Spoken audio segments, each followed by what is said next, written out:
I think Noah Lyles, the track Olympian star, said that that the NBA should not be called world champions because they don't play anybody else in the world, which I gotta agree with them on that. So this mean to tell me, Your Excellence have unlimited funds, bruh. He got unlimited fun. Hold up, wait a minute, bruh. You know, this world basketball thing could be happening for real. You know, because you saw the title. Aya Wilson went viral after Caitlin Clark landed a 2-year, multi-million LPGA deal with cross-promotion and marketing rights through 2026. Here's the twist. Clark hasn't said a word, and her silence might be the most valuable move of all. Before we move on, I'd like to ask you a small favor. If you appreciate this content, please take a second to like this video and subscribe to the channel.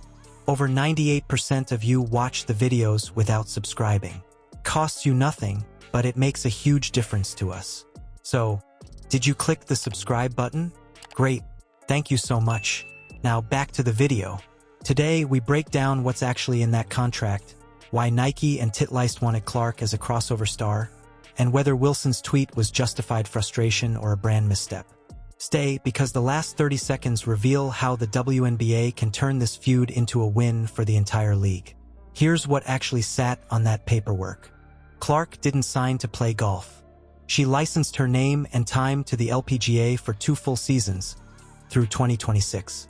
That means marketing rights, content shoots that drop during tournament weeks, and agreed event blocks where she shows up in person. There's also gear alignment baked in. Nike keeps her basketball footprint, and the LPGA piece lines up with Titleist on the golf side, so the visuals match across sports without clashing logos or mixed messaging. I seen the thing Lil Wayne said he went to a concert. Well, he had a concert in Saudi Arabia, and he stated the jet people wouldn't let him get on with his jewelry, and has already started negotiating with players. And Burnett confirmed that they have already signed WNBA players to contract. It looked like this whole world thing could be finally getting some competition on a major level, because they're putting up big time money for this Saudi Arabia whole thing to go down. The structure is simple but heavy. 2 years of usage rights, a fixed number of appearances, and a content pipeline that loads before each major. Think T-Box intros, practice round walk-in talks, and social cuts that lead fans from Clark's feed to the LPGA channels and back. When she's on site, the deal covers hospitality meetups and sponsor suites. So a brand can host an 18 to 34 crowd at a major, run a Q&A with Clark and an LPGA headliner, and then push a limited drop that ties the whole thing together. Now stack that next to her WNBA rookie scale. The gap jumps out. Her team salary sits in one lane, while this cross-sport package lives in another. Off-court checks clear faster than on-court growth, and that's the visual people react to. She's still learning how to run a pro offense, but the market doesn't wait for the perfect screen or a clean shooting night. The brand calculus rewards attention velocity, not field goal percentage. So how do these crossovers actually move? Start with the majors. Hospitality becomes content fuel. A behind-the-ropes clip with an LPGA star hits YouTube and TikTok. A locker room mic-up makes a short that travels outside golf Twitter. On the ground, co-branded stations let fans test Titleist gear while scanning a QR to a Nike training plan Clark endorses. One activation feeds 2 databases. And what's crazy is that I thought this was fake. I didn't think LeBron or anybody else would be in on this league to compete with the NBA.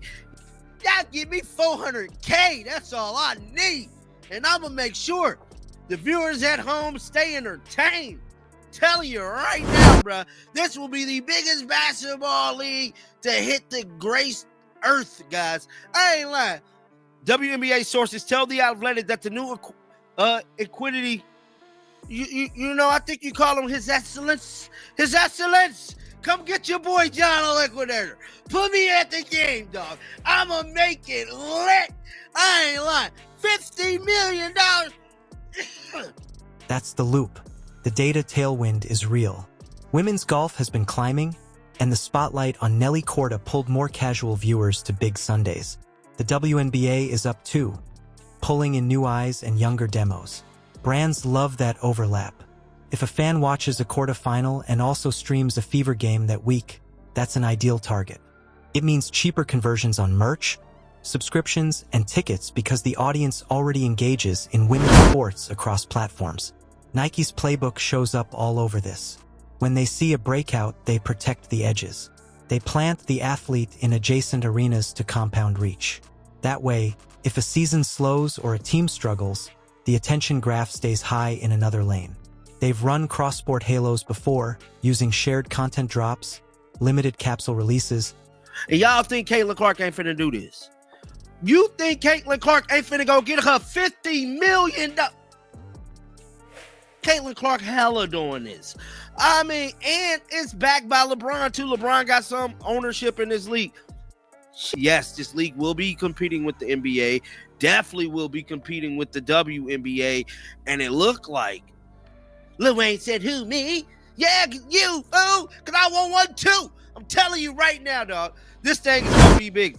But let's dive into it. It says, how far along is it? And event cameos to stretch a star's relevance past a single schedule. It's risk management and amplification rolled together. Let me give you a clean mini-story. A charity skins match Locks in Clark with an LPGA headliner. Tickets go live and sell out in hours. Broadcast partners get a shoulder program with cutdowns for social. The audience isn't just golf hardcores. You see new buyers who follow Clark, who then stay for the LPGA Pro. Merch tables run 2 categories. A co-branded polo on one rack, a Clark tee with a subtle golf mark on the other. Both move. The algorithm pushes highlights to people who don't even watch either league regularly, and the conversion still lands. Aya Wilson's frustration during that stretch was impossible to miss. People called it personal, but it looked more like a reaction to how messy things behind the scenes had become. She's carrying the weight of being the star representative of a league that still hasn't figured out how to treat its biggest draws fairly. The optics didn't help either. Nike was accused of delaying Clark's shoe deal just to avoid upsetting WNBA fans since Wilson had been waiting on hers for years. Instead of celebrating both, it turned into another reason for fans to argue. Meanwhile, global brands and fans outside the US are chasing Clark relentlessly. She's a media magnet, and that attention is stretching the league in ways it's never seen. The WNBA now faces a real crossroads. Do they focus on their established champion or ride the wave Clark created without alienating anyone? Because if the league can't keep up, Clark's market might just move somewhere else. Clark's $50 million valuation isn't just about the money, it's about who holds the spotlight. She generates massive attention, pulling in ratings and revenue at a pace the league's never seen. Wilson represents dominance built on skill and consistency, but Clark turned visibility into power. That shift shows how attention now defines value more than trophies ever could. If one player can tilt a league's entire economy, what matters more? Talent or marketability? Drop a comment below and tell me what you think. Should the WNBA go all in on Clark's global wave?